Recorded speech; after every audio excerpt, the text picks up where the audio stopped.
Kemarin kita sudah singgung tentang arti pentingnya perjanjian terapeutik, ya, yang mana pada dasarnya dengan adanya perjanjian, maka para pihak akan terlindungi hak-hak dan kewajibannya. Kenapa demikian? Karena pada dasarnya perjanjian itu merupakan suatu kesepakatan yang memenuhi syarat sahnya, sehingga perjanjian itu sama mengikatnya sebagaimana mengikatnya suatu undang-undang.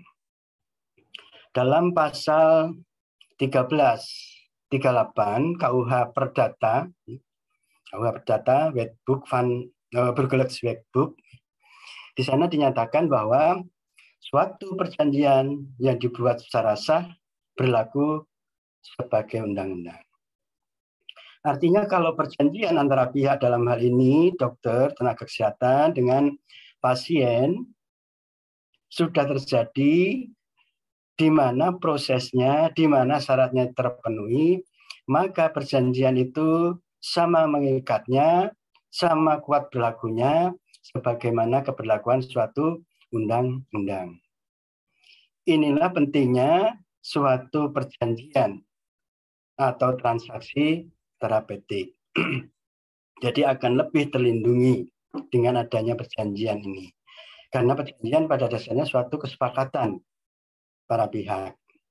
Berarti ada kesesuaian kehendak antara satu dengan yang lain.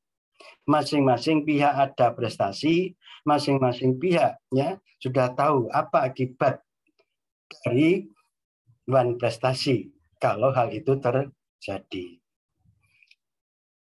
Nah, itu tentang keberlakuan dari suatu perjanjian yang akan berikan rasa perlindungan hukum bagi para pihak yang membuatnya.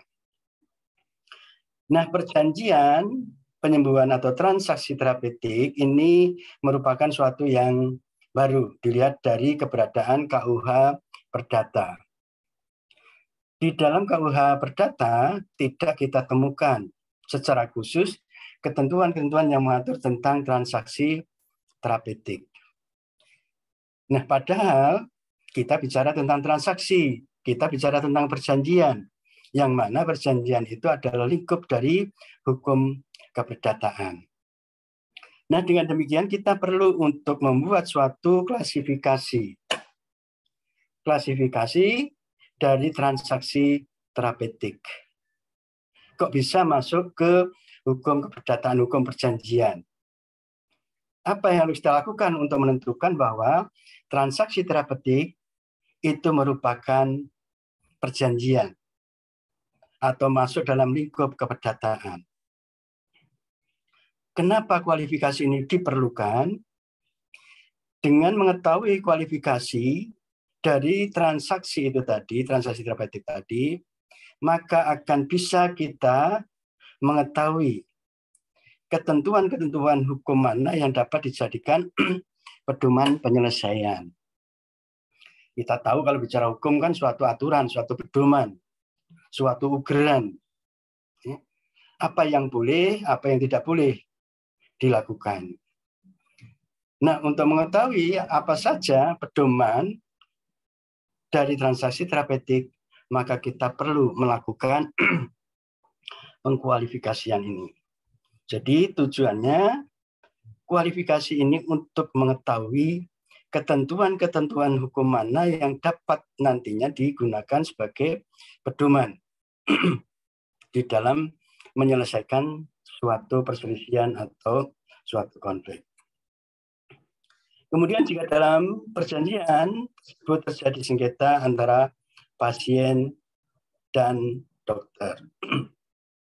Ini jadi intinya dengan kita membuat kualifikasi atau kenapa kita melakukan kualifikasi pada dasarnya untuk menentukan hukum mana yang akan kita gunakan, yang akan kita pedomani untuk menyelesaikan sengketa seandainya terjadi konflik antara pasien dan dokter.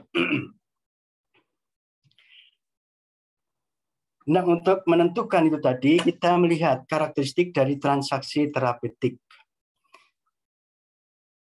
Seperti apa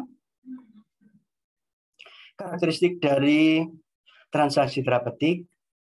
Yang pertama, kalau kita bicara transaksi terapeutik, berarti di situ ada perjanjian antara dua pihak.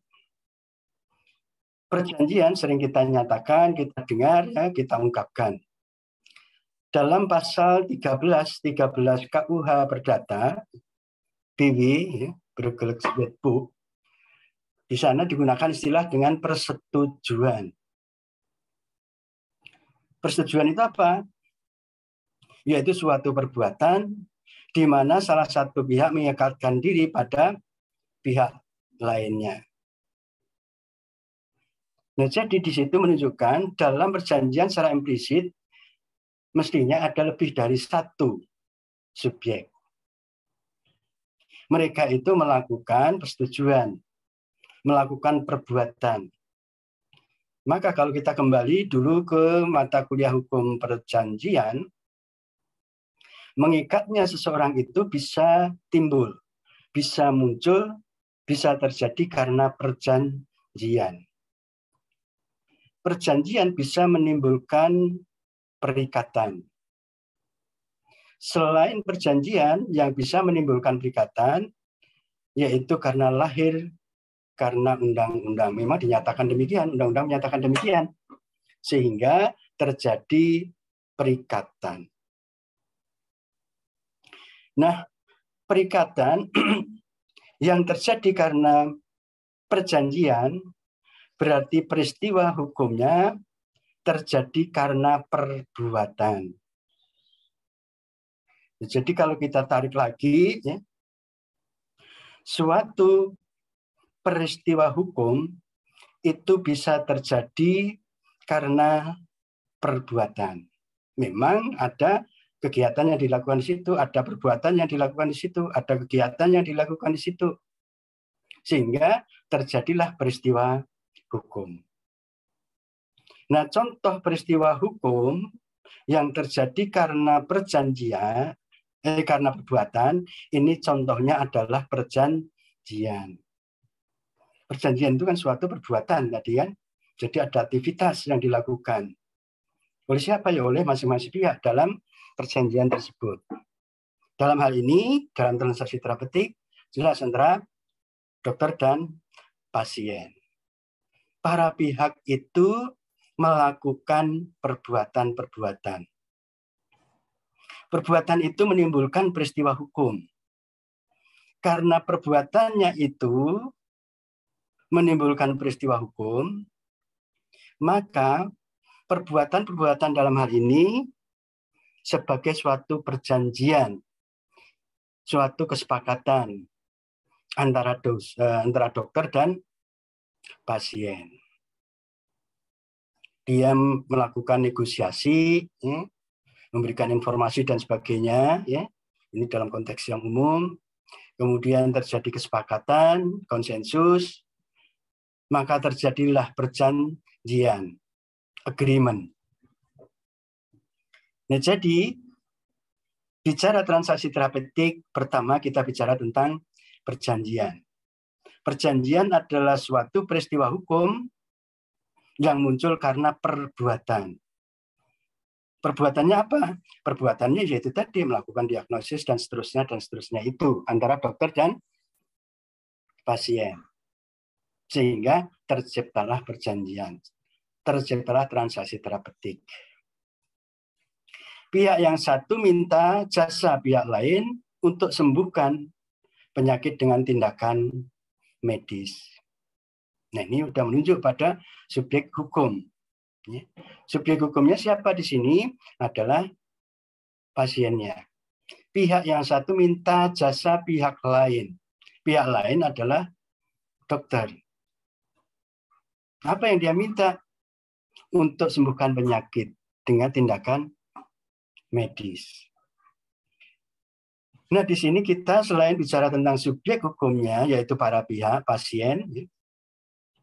Pasien itu yang membutuhkan, ya, jasa dari pihak dokter. Dia adalah subjek hukum, kemudian dokter juga subjek hukum, yang mestinya cakap hukum. Apa yang harus dilakukan oleh pihak dokter, yaitu memberikan jasa berupa upaya semaksimal mungkin untuk menyembuhkan penyakit dengan tindakan medis. Nah, upaya-upaya untuk menyembuhkan penyakit pasien itulah merupakan suatu kewajiban, suatu prestasi, objek dari perjanjian itu yang harus dilakukan oleh subjek hukum yang disebut dengan dokter. Melakukan upaya menyembuhkan penyakit harus dilakukan karena itu merupakan kewajiban pokok dokter kepada pasien.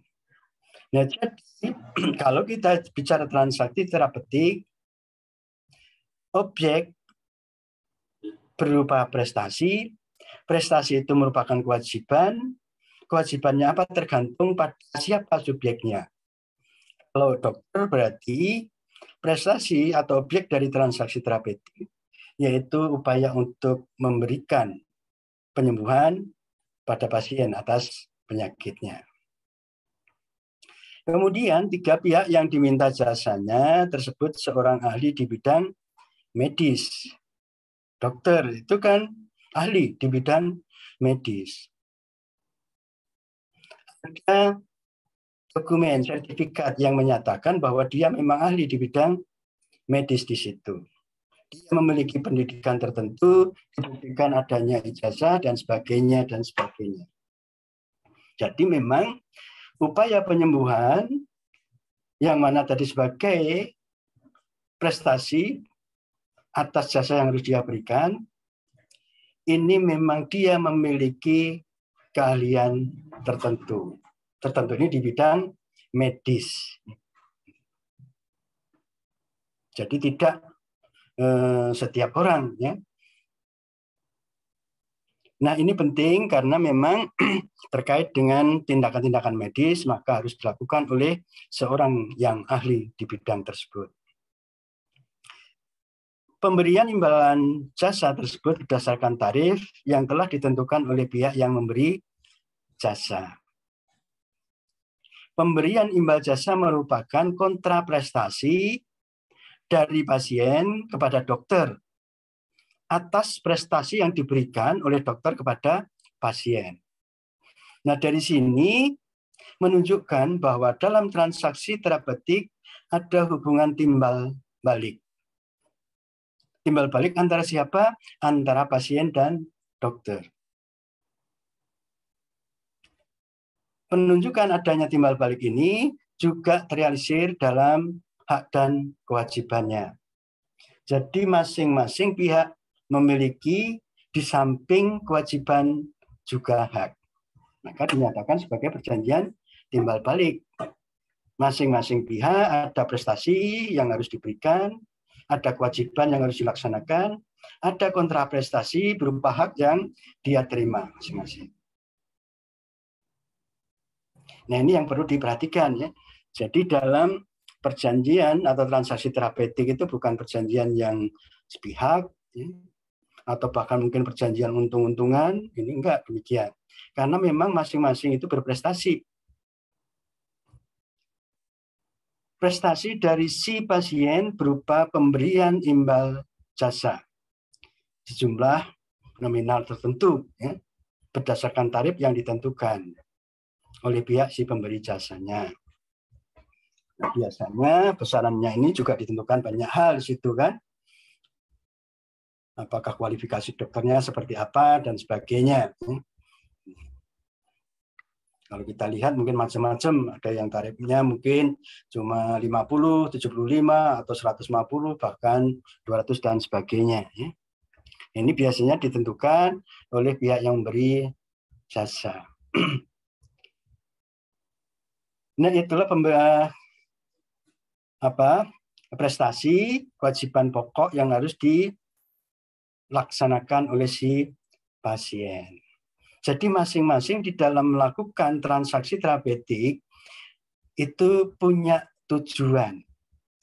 Tujuan dari pasien adalah untuk mendapatkan pelayanan jasa penyembuhan oleh dokter. Tujuannya kan demikian. Dengan harapan penyakitnya akan hilang, sembuh, ya, sehat kembali. Di pihak lain, dokter memberi jasa, demikian itu pasti juga ada tujuannya.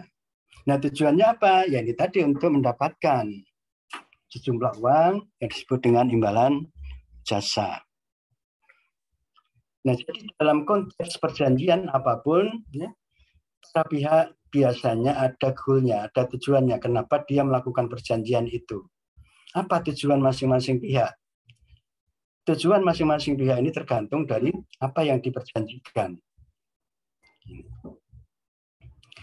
Kemudian cara yang ditempuh untuk merealisasikan perjanjian tersebut sepenuhnya diserahkan kepada pihak pemberi jasa. Karena memang pemberi jasa itulah yang ahli di bidang medis. Jadi memang di sini si pasien yang mau nggak mau kita harus mengikuti. Dan itu sudah menjadi kebiasaan ya. Kalau kata dokter ya apapun kita ngikut sepenuhnya apa yang dilakukan oleh dokter. Jadi untuk merealisasikan perjanjian tersebut sepenuhnya diserahkan kepada pihak pemberi jasa. Kita kan sebagai pasien ya pada umumnya nggak ngerti apa yang mesti harus dilakukan. Makanya sebaiknya juga pasien yang penting itu menginformasikan secara jujur, secara lengkap apa yang dia rasakan, dia alami dan sebagainya secara jujur. Karena dari situlah nanti si dokternya akan bisa merealisasikan kira-kira apa yang harus dia lakukan dalam upaya memberikan penyembuhan penyakit si pasiennya itu. Nah, ini mengenai transaksi terapeutik dengan karakteristik semacam ini. Ada suatu perjanjian, ya, ada pihak-pihaknya, ada kontraprestasi dan prestasi yang diberikan oleh masing-masing pihak. Kemudian realisasi dari transaksi terapeutik itu memang diserahkan kepada si pemberi jasanya.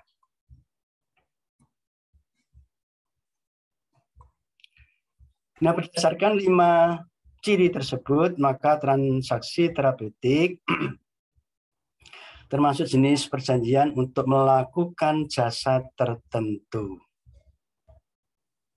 Nah, jadi kalau kita lihat di dalam BW itu memang tidak diatur secara khusus apa itu yang disebut dengan transaksi terapeutik. Sementara kita dari awal tahu bahwa transaksi terapeutik itu suatu perjanjian. Nah, kalau begitu untuk menentukan, mengkualifikasikan bahwa transaksi terapeutik itu suatu perjanjian, maka kita lihat ciri-cirinya. Nah, setelah itu kita bisa mengetahui bahwa transaksi terapeutik itu dikelompokkan masuk ke dalam perjanjian melakukan jasa tertentu. Melakukan jasa tertentu ini diatur di dalam pasal 1601 KUH Perdata. Kalau itu sebagai perjanjian untuk melakukan jasa tertentu, maka ya karena mengacu pada pasal KUH Perdata tadi, maka transaksi terapeutik itu dilihat dari sifatnya juga bersifat konsensual. Konsensus. Ini banyak yang menyamakan dengan kesepakatan ya. Jadi berdasarkan konsensual. Artinya ya perjanjian transaksi terapeutik itu sebetulnya tidak memerlukan format tertentu. Yang penting ada konsensus sepakat para pihak. Maka transaksi terapeutik merupakan perjanjian konsensual. Antara siapa? Antara ya para pihak itu tadi. Yang penting ada kesepakatan di situ. Sepakat itu berarti ada kesesuaian kehendak antara para pihak. Dalam hal ini pasien dan dokter.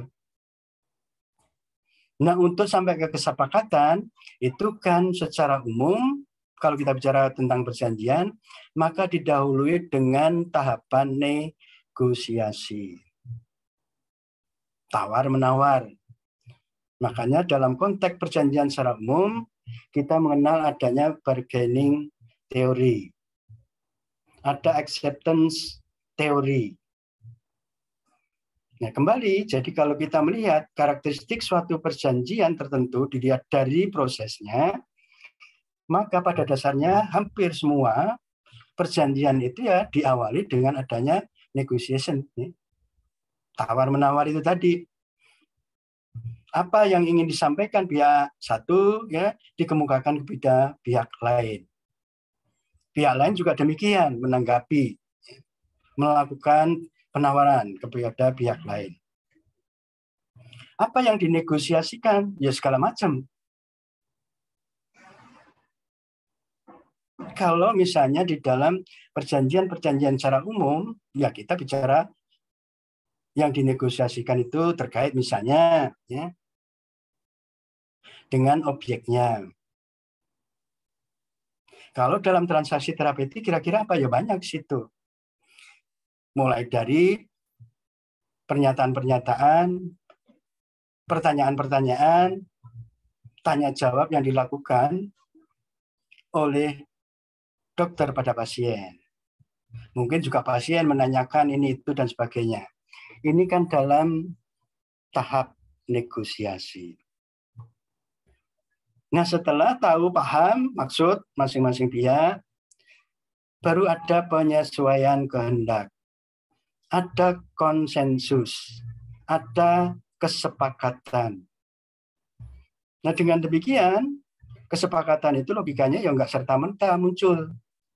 Pasti ada proses sebelumnya yang mengawali. Sehingga tercapailah kesepakatan, konsensus. Apa bukti bahwa ada kesepakatan? Kita bisa menemukan banyak bukti bahwa dalam suatu perjanjian itu ada kesepakatan, misalnya adanya suatu tindakan tertentu yang dilakukan oleh para pihak dalam perjanjian, misalnya dengan membubuhkan tanda tangan. Dengan membubuhkan tanda tangan dalam suatu perjanjian, dalam akta, dalam dokumen, berarti menunjukkan bahwa dia sepakat. Bisa jadi dalam suatu akta, dalam suatu perjanjian, di sana dinyatakan secara tegas dengan kata-kata sepakat. Misalnya bahwa pihak pertama sepakat untuk bla bla bla bla. Pihak kedua sepakat untuk bla bla bla dan seterusnya. Berarti itu menunjukkan adanya kesepakatan. Selain dari pernyataan sepakat maupun pembubuhan tanda tangan, bukti adanya kesepakatan juga bisa dikemukakan dalam berbagai macam bentuk. Misalnya dengan menggunakan isyarat, atau dengan berjabatan tangan, atau dengan, kalau kan ada yang suka begini, oke, gitu kan? Atau dengan mengangguk barangkali, atau dengan kata oke barangkali, dan sebagainya. Yang mana yang penting antara apa yang disampaikan oleh pihak satu itu memang diketahui, dipahami maknanya oleh pihak lain. Nah, jadi pada dasarnya banyak perjanjian-perjanjian yang bersifat konsensual. Yang penting itu terjadi konsensus, kesepakatan. Nah, begitu juga transaksi terapeutik merupakan perjanjian konsensual. Kesepakatan antara dokter dan pasien. Karena berdasarkan konsensual sifatnya, maka perjanjian ini bebas bentuk. Mau dibuat secara tertulis, silahkan. Secara lisan, ya boleh. Mau dibuat dalam format tertentu, silahkan. Tidak juga boleh. Memang karakteristik dari hukum perjanjian itu pada dasarnya bersifat terbuka, bebas. Kita bebas untuk mengadakan atau tidak mengadakan perjanjian dengan siapapun. Kita bisa bebas untuk membuat substansi perjanjian apapun. Jadi dengan siapapun, dalam bentuk apapun, bebas. Sepanjang tidak bertentangan dengan undang-undang, ketertiban umum, dan kesusilaan. Free contract. Kebebasan berkontrak. Nah, kebebasan berkontrak ini tercermin juga di dalam pasal 1338 ayat 1 KUH Perdata itu tadi. Jadi kan sudah kita singgung ya. Suatu perjanjian yang dibuat secara sah berlaku sebagai undang-undang. Nah, di situ kita bebas untuk mengadakan perjanjian dengan siapapun, dengan format apapun, bagaimanapun isinya. Sepanjang tidak bertentangan dengan undang-undang, ketertiban umum, dan kesusilaan.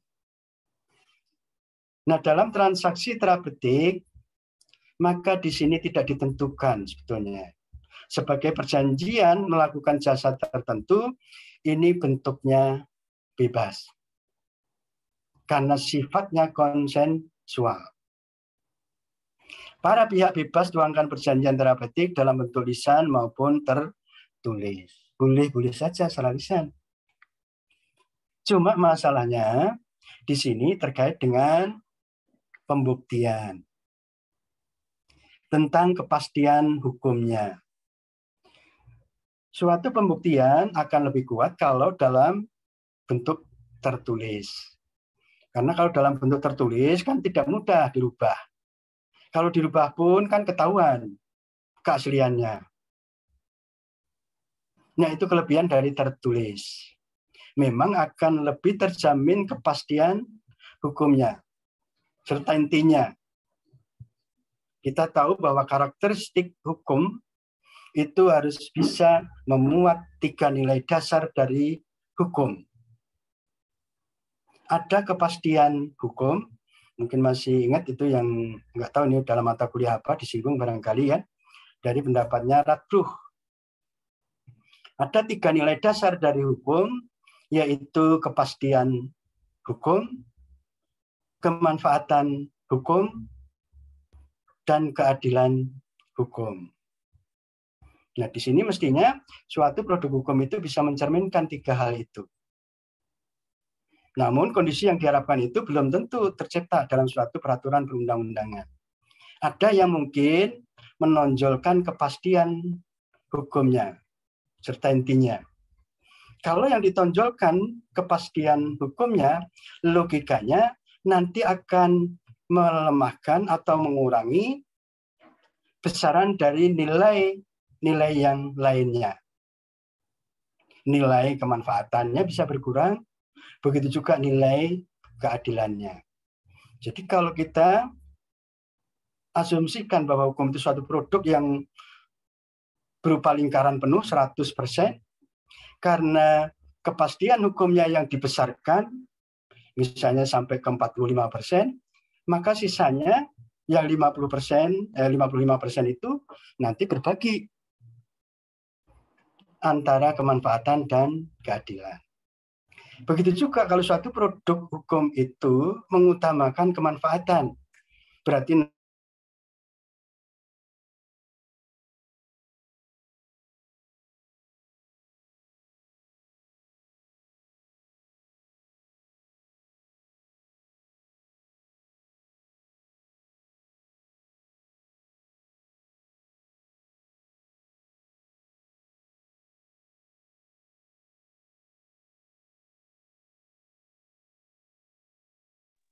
Mbak, ini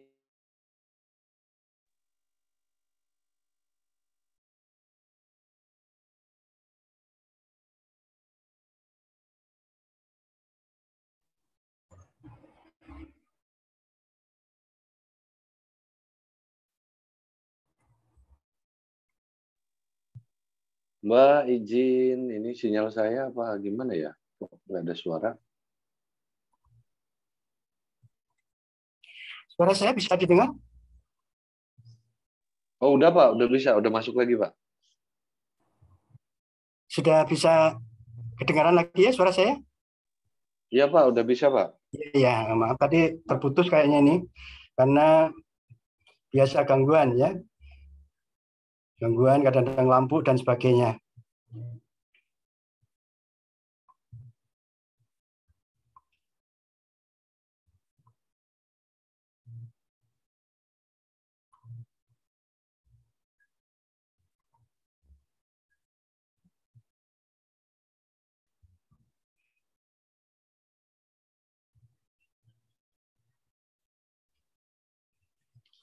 Nah, jadi kembali tadi mengenai transaksi terapeutik ya, karena suatu perjanjian ini bebas bentuk ya, mau dibuat secara lisan maupun tertulis. Cuma dalam kajian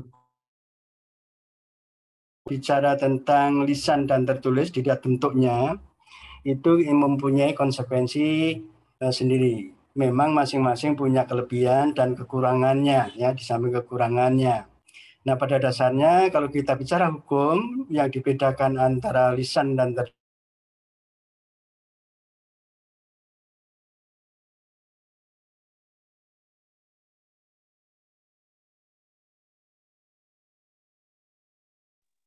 Gus, ini suara Bapaknya hilang lagi apa sinyal saya ya? Susah kayaknya Pak. Sinyalnya lari agak gangguan ya tadi. ya, Iya, halo. nggak ada suara soalnya. Oh, iya Pak, udah masuk lagi Pak. Iya, kenapa ini ya suara hilang muncul lagi.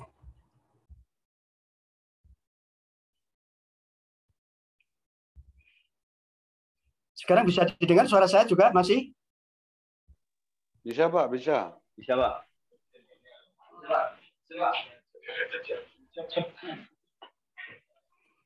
Nah, ini yang jaringannya yang kurang bagus.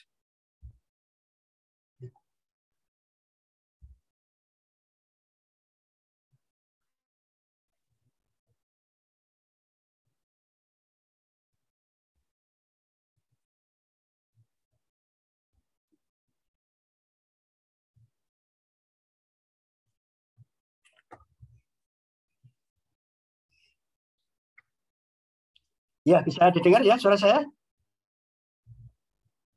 Halo? Bisa Pak. Iya Pak, bisa Pak.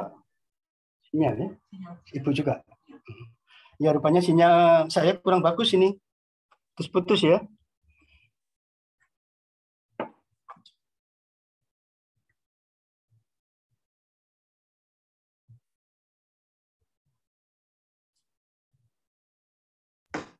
Mati lampu kayaknya ya. Si Andini juga keluar tuh. Mbak ini kayaknya jauh Mbak. Enggak, si Andini lagi di dalam ini juga. Oh. Dalam mati lampu semua kali ya. Iya, tadi kita memang sempat mati lampu juga. Ini.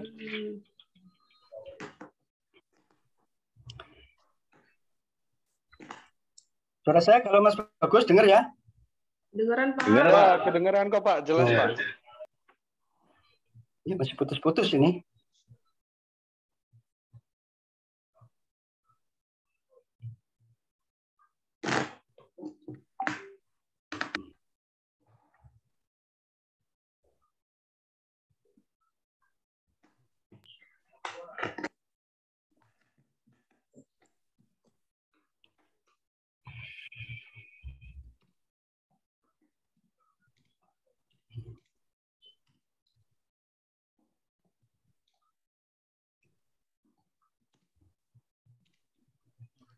Mas oke?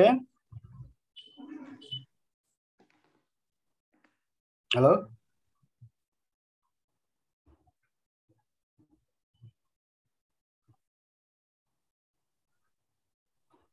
Suara Bapak jelas kok, Pak? Ya, Kedengeran kok, Pak. Kedengeran suaranya, Pak? oh, kedengaran. Udah ya. Iya, kembali ke mengingatkan itu. Jangan lupa absennya ya. Setiap kali pertemuan. Pak, tapi V-Class-nya belum bisa enroll, Nggak Pak. bisa, Pak. Hah? Harus di-enroll Iya, dari dosen apa Iya, ya? Pak. Udah dicoba tapi belum dibuka dilihat. kayaknya, Pak. Sudah, Pak. Sudah dibuka, tapi harus enroll gitu. Oh, udah dibuka ya, tapi enrollnya nggak bisa itu. Iya, maksudnya mau enrollnya nggak bisa. Harus dari dosennya tuh gimana itu nggak ngerti juga. Kemarin saya sudah minta itu ke bantuan mahasiswa untuk menyiapkan itu. Katanya sudah bisa gitu. Iya, Ternyata Pak, belum ya? linknya udah ada, tapi Udah ada, enrollnya Pak. nggak bisa. Di kelasnya udah ada, Pak. Enroll nggak bisa di-enroll, Pak. Nggak bisa di-enroll sendiri gitu, Pak. Oh, iya. Nah, sebentar saya hubungin ininya mahasiswa.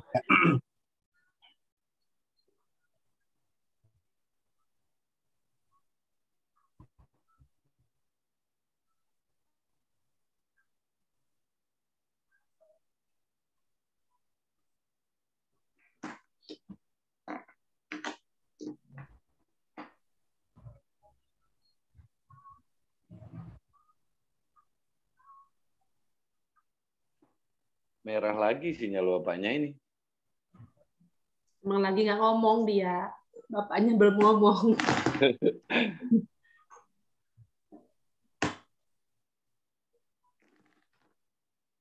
Mbak, terus tugas itu piye? Yang A2 nggak ngerjain toh? Apa emang beda dosen, rombongan bagus? Yang matkul tadi ya? Makalah. Iya. Iya, kasihan si Bagus. Ini maksudnya untuk mata kuliah apa? Etika profesi, Pak. Etika, Jadi Pak. A2 sama A1 dipisah. Jadi Bagus tuh Dipisah, sendirian. Pak. di etika Bagus profesi. sendirian. Kasihan. Sendirian sama Prof. Asep, Pak. Untuk A2 itu cuma Bagus saja. Iya, Pak. Ya, kenapa? Ya dipisah juga nggak apa-apa kan, tugasnya kan memang masing-masing kan? Iya. Apa kelompok namanya, Pak? Sendiri-sendiri sih. Pak. Sendiri tapi beda dosennya. Yalah Bagus, lu ngapa jadi A2 sendiri, Gus? Udah aja lah ya. Setelah daftar ulang ya, makanya A2 tuh. Nah, Enggak, Deng. Daftarnya gelombang 2 ya, Gus ya? Iya, Mbak. Gelombang 2. Jadi untuk V-Class untuk hukum edik ini kendalanya apa tadi? Nggak bisa di-enroll, Pak. Nggak Nggak bisa bisa masuk. di-enroll. Pak. Oke.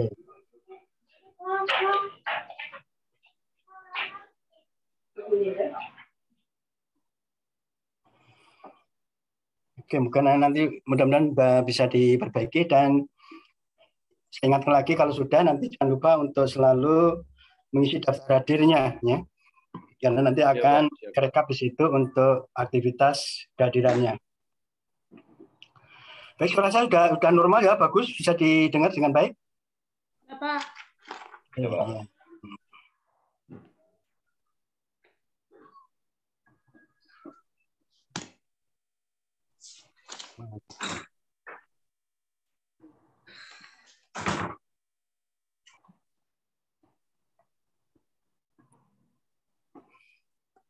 Ya, jadi balik lagi nih menjelaskan ini kan.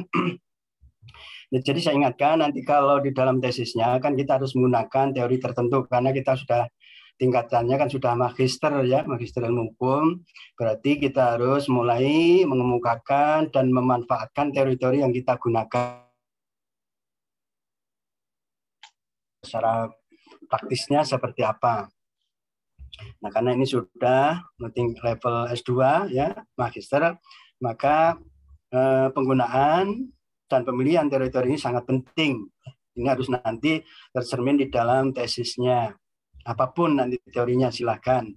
Hanya kita terkait dengan transaksi terapeutik yang berupa jasa tertentu yang harus dilakukan itu tadi, maka kita lihat di bentuknya ini bisa dilakukan secara lisan maupun tertulis ya.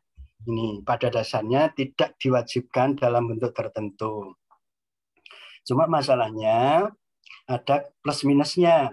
Kalau suatu perjanjian itu dibuat dalam bentuk lisan maupun tertulis. Karena tadi perjanjian itu pada dasarnya suatu undang-undang juga, maka secara umum kita bisa nyatakan kalau suatu undang-undang atau hukum itu dibuat secara tertulis, maka kelebihannya adalah masalah serta intinya, masalah kepastian hukumnya.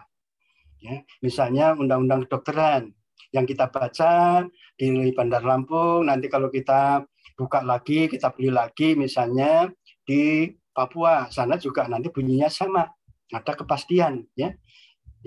Kita buka lagi di Jawa, di Madura, ya sama aja. Seperti itu. Jadi ada kepastian hukum, serta intinya yang tinggi. Tingkat prediktibilitasnya juga tinggi. Di samping kelebihannya itu, pasti ada kelemahannya dalam bentuk tertulis ini. Yaitu apa? Secara umum kalau kita bicara hukum yang dibuat secara tertulis, itu kelemahannya tidak atau kurang fleksibel. Ya. Susah untuk merubah suatu peraturan, suatu hukum, suatu undang-undang yang dibuat secara tertulis. Bisa, tapi perlu waktu. Ya. Untuk merubah suatu undang-undang kan perlu tahapan-tahapan proses tertentu yang tidak serta-merta pada saat itu juga bisa dilakukan. Harus sidang dan sebagainya dan seterusnya. Nah itu ya, plus minusnya dari tertulis. Karena perjanjian itu kan dasarnya suatu hukum juga. Begitu juga di pihak lain, kalau dalam bentuk lisan, maka fleksibel, mudah ya untuk menyesuaikan dengan kondisi situasi masyarakatnya. Cuma masalahnya di sini kepastian hukumnya yang lemah. Ya. Perjanjian dibuat secara lisan bisa jadi ya, di dalam ruangan kita sudah deal, sudah salaman, sudah peluk-pelukan, sudah ini dan sebagainya, keluar pintu bisa berubah nanti apa yang disepakati. Nah itu ya, jadi memang semuanya ada plus minusnya. Tapi bagaimanapun kalau kita bicara perjanjian, begitu juga transaksi terapeutik, pada dasarnya ini bebas bentuk ya, silahkan saja. Cuma untuk kepastian hukum mestinya sekarang kita sudah mulai harus memerhatikan pentingnya perjanjian yang dibuat secara tertulis. Ini.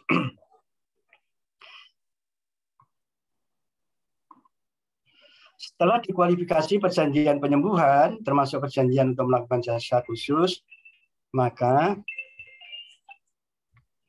jika terjadi sengketa yang harus dipedomani adalah ketentuan-ketentuan umum yang bersifat memaksa sepanjang ketentuan semacam itu ada. Nah, jadi kita harus menginventarisir, mengidentifikasi ya, ketentuan-ketentuannya, aturannya mana. Ya. Ini. Kalau ketentuan itu bersifat umum yang memaksa, itu juga harus kita perhatikan. Kalau kan ketentuan peraturan perundangan itu ada yang bersifat umum dan khusus. Kalau kita kembali ingat hierarkis peraturan perundang-undangan, ya.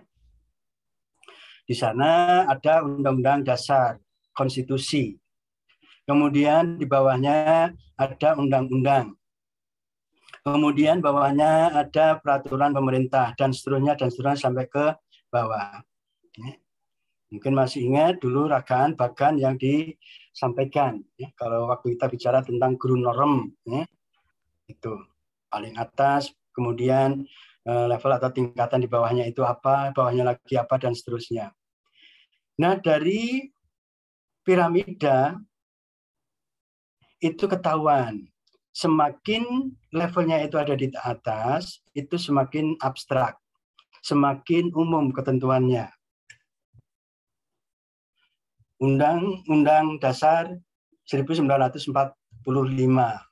Ini kan masih sangat umum, masih sangat abstrak. Maka untuk pelaksanaan dari Undang-Undang Dasar 45 itu perlu dibuat undang-undangnya. Undang-undang sebagai realisasi dari Undang Dasar 45 itu tadi juga mungkin belum bisa dioperasionalkan.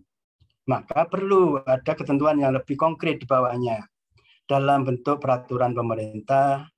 Mungkin masih perlu juga ada peraturan-peraturan di bawahnya sampai mungkin ke keputusan menteri misalnya. Dalam hal hukum kesehatan mungkin Menteri Kesehatan. Keputusan Menteri Kesehatan berapa.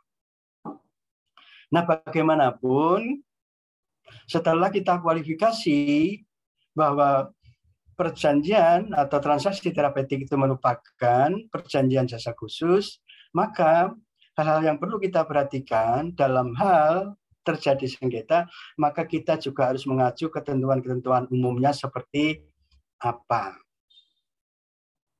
Nah, keberlakuan ketentuan-ketentuan umum ini, karena kita juga harus taat asas peraturan perundang-undangan, ya. Salah satunya adalah lex specialis derogat legi generali. Itu asas yang penting. Keberlakuan dari suatu peraturan perundang-undangan. Yang mana kalau ada ketentuan-ketentuan yang bersifat khusus, maka akan mengenyampingkan ketentuan-ketentuan yang bersifat umum. Nah, jadi nanti tolong diperhatikan, kalau seandainya di kelas ini ada yang bahas tentang perjanjian apapun, jenis perjanjiannya. Kalau kita bicara tentang penerapan, keberlakuan, implementasi, dan sebagainya, perhatikan asas-asas peraturan perundang-undangannya. Antara lain itu tadi, loh bagaimana ini kok ada ketentuan semacam ini yang diatur dalam undang-undang kedokteran. Sementara di dalam peraturan pemerintah bunyinya demikian. Bagaimana keberlakuannya? Nah, kita juga harus lihat itu. Ada asas lex superior derogat legi inferior.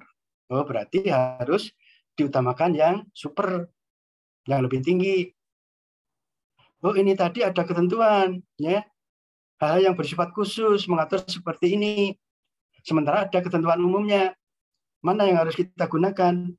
Maka sesuai dengan asas lex specialis, maka yang kita gunakan adalah yang khusus.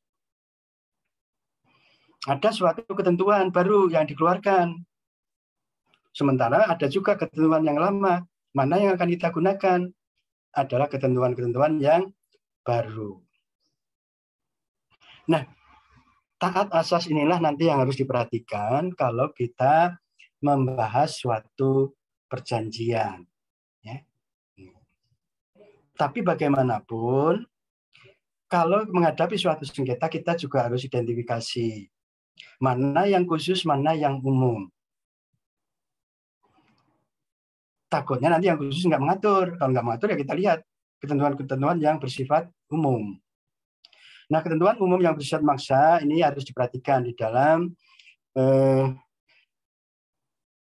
sengketa mediknya. Kemudian isi perjanjian yang disepakati para pihak termasuk dalam bentuk standar kontrak. Logikanya isi perjanjian, karena perjanjian itu merupakan kesepakatan para pihak, maka sifatnya lebih spesifik, lebih khusus dibandingkan dengan yang nomor 1 tadi, ketentuan umum. Kalau isi perjanjian itu disebut lebih spesifik karena apa? Ya karena pihak-pihaknya sudah ditunjuk di situ. Siapa dokternya, siapa pasiennya. Ya. Kemudian bagaimana upaya penyembuhan itu dilakukan, mungkin barangkali sampai ke kesepakatan tentang imbal jasa dan sebagainya, berapa besarnya dan sebagainya. Jadi lebih konkret, lebih khusus, memang khusus diberlakukan bagi para pihak yang membuat perjanjian. Nah, itulah yang harus diutamakan, penting ya, seperti apa isi substansi dari perjanjiannya. Itulah yang dia harus dipedomani, diutamakan. Nah, nanti kalau isi perjanjian yang disepakati para pihak itu tidak lengkap atau kurang jelas dan sebagainya, kita menggunakan ketentuan-ketentuan umum yang ada di atasnya. Ketentuan khusus yang berlaku untuk perjanjian tersebut. Nah, mungkin ada hal yang khusus yang disepakati juga harus diperhatikan. Kemudian ketentuan-ketentuan umum yang ada di buku 3 KUH Perdata. Buku 3 KUH Perdata ini kan tentang perikatan. Ini kan mengatur hal yang masih sangat umum di situ. Kenapa kita gunakan buku 3 KUH Perdata? Karena kita bicara tentang transaksi terapeutik, yang mana transaksi terapeutik itu termasuk perjanjian untuk melakukan jasa tertentu. Nah, jadi ketentuan-ketentuan dari KUH Perdata, khususnya buku 3, juga harus diperhatikan. Nah, ini banyak ya, banyak terjadi, baik S1 maupun S2, kadang-kadang kan kita hanya mencantumkan ya, sumber data sekunder dari bahan hukum primer. Ya mungkin 1 halaman, 2 halaman kita cantumkan undang-undang A, B, C, D sampai PP sampai ke keputusan atau sampai ke peraturan Menteri Kesehatan dan sebagainya, banyak. Tapi setelah kita tanya, apa relevansinya, kenapa Anda menggunakan undang-undang ini? Kenapa saudara menggunakan peraturan Menteri ini? Nah, di situ baru kelihatan apakah memang argumentasinya tepat atau tidak. Ini kalau di S1 ini karena sering kita temukan. Dicantumkan mulai dari Undang-Undang Dasar 45 ya, sebagai bahan hukum primer dari jenis data sekunder. Ya. Jadi saya kembali ingatkan, bicara tentang data kan dibedakan antara data primer dan sekunder. Untuk orang hukum, data sekunder itu terdiri dari bahan hukum primer, bahan hukum sekunder, dan bahan hukum tersier. Nah, ini kadang-kadang kita begitu yakinnya, begitu banyaknya bahan hukum primer yang kita cantumkan di situ. Kita ambil contoh aja, misalnya kan mencantumkan Undang-Undang Dasar 1945. Setelah kita tanya, dari Undang-Undang Dasar 1945 ini, kenapa Anda gunakan sebagai data sekundernya? Datanya yang mana? Kenapa kok dipilih? Nah, mulai bingung dia kan, gitu. Nggak bisa memberikan argumentasi atau alasannya kenapa Undang-Undang Dasar 45 itu digunakan sebagai salah satu data dari bahan hukum primer. Ya, ini yang nggak boleh ya. Jadi apa yang kita nyatakan, kita tetapkan dalam metode penelitian, itu harus bisa kita berikan argumentasinya. Kalau memang nggak kita gunakan, ya jangan dimasukkan di situ.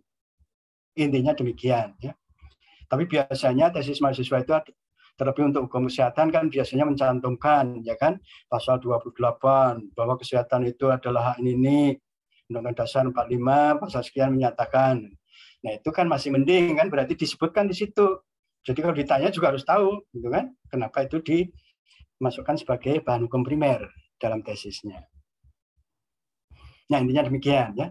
Nah kemudian hal yang perlu dipedomani adalah mengenai kebiasaan. Jadi kebiasaan ini juga merupakan suatu sumber hukum. Ya. Kebiasaan-kebiasaan seperti apa dan kepatutan, ya, kepatutan yang terjadi yang ada di dalam masyarakatnya.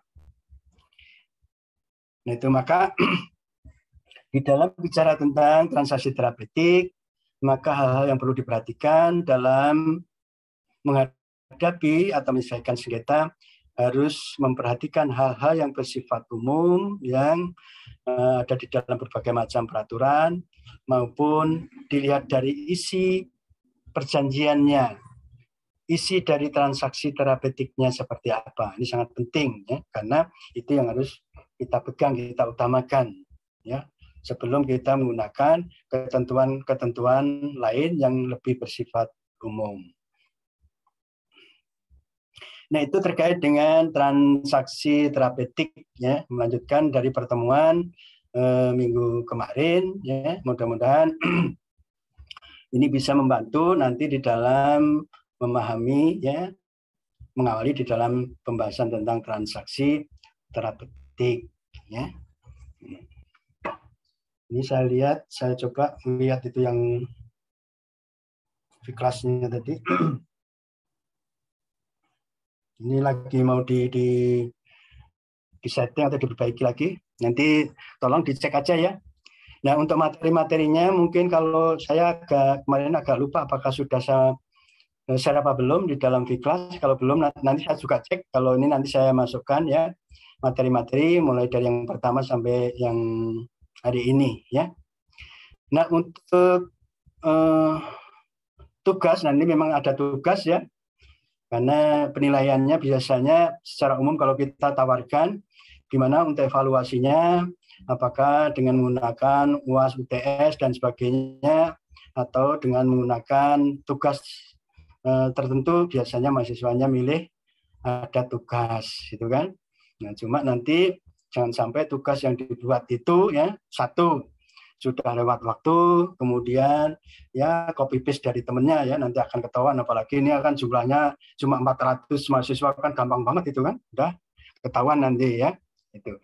Yang jelas nanti coba mulai sekarang ya belum kita sampaikan tugasnya seperti apa, tapi mulai sekarang bisa misalnya untuk mengumpulkan ya kasus-kasus yang terkait dengan transaksi terapeutik misalnya, yang terkait dengan di sana.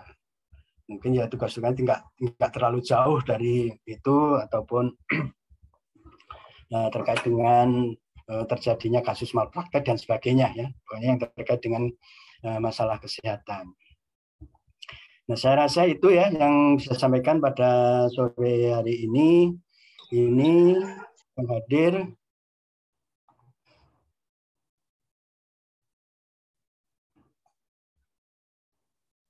lengkap ya, memang cuma berempat ya kita ya untuk kelas ini ya. Oh iya Pak. Ya, Pak. Iya, Pak. Jadi sudah mulai banyak tugas dari mata kuliah lain? Baru Ada, Iya. Pak. baca. Baru dua kayaknya ya. Ya. Masalah. Nah, ini ada lagi. Nggak ada Pak. Nggak ada, Pak. Terakhir ya. Jadi, untuk sore ini saya cukupkan materi tentang transaksi terapeutik. Kita lanjutkan materi berikutnya insya Allah pada minggu depan ya. Ya, Selalu Pak. juga mudah-mudahan selalu sehat, kita semua bisa bertemu. Amin ya Allah, Bapak juga. Oke.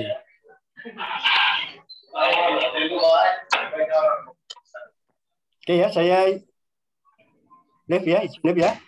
Ada Oke, Pak. kegiatan yang lain. Terima kasih, Pak. Ya, sama-sama. Yuk.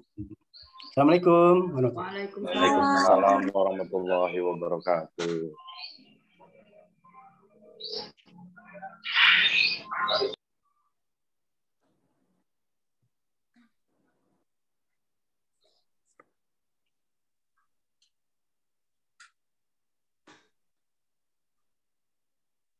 Din,